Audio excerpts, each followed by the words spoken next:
Welcome to 5 Minutes Alone with God. Today we are in the Gospel of Mark. I'm in chapter 8 and I'm beginning the reading in verse 1.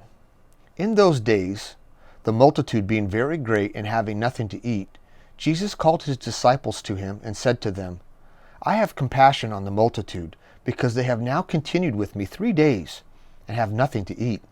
And if I send them away hungry to their own houses, they will faint on the way, for some of them have come from afar.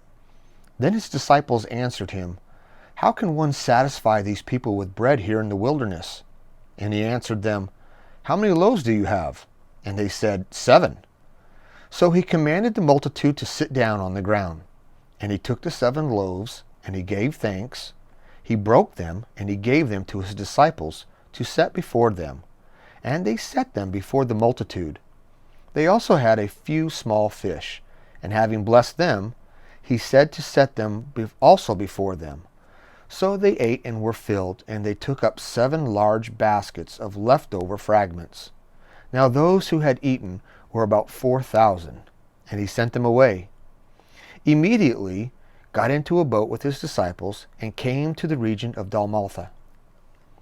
Now in a passage like this, it's easy for us to grasp the overall meaning of it. We see Jesus has been teaching for 3 days. The people have ran out of their resources of food. There wasn't an In-N-Out Burger or a McDonald's or someplace for them to stop and eat. They're in a wilderness area, meaning it's sparse. There's not a lot of towns and villages nearby. And he provides the food for them. We're told that there are 4,000 people that are fed from loaves of bread and some fish that are there. That's what's taking place in the passage. We can understand that. We've read it, and that makes sense to us. How would we apply this? Well, there's a couple ways of looking at this. And when you're looking at the application, you're really looking for what truth is God speaking to me about? What does God want me to do? Let me share a couple of them with you. One is obedience.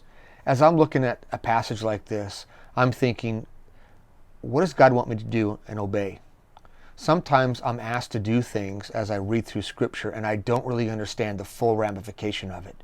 God just wants me to obey. And I don't understand where He's leading and what He's doing, but He just wants me to trust His Word and do it. So there's an application. Another area of application is compassion. Jesus had compassion on the multitude. In order to have compassion for somebody, you must know them. You must know their needs. You must know how to help them.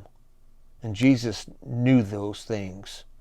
So for me to have compassion on people, I must demonstrate that I know them, I know their needs, and how I can help them. There are people in my life that I can do that for.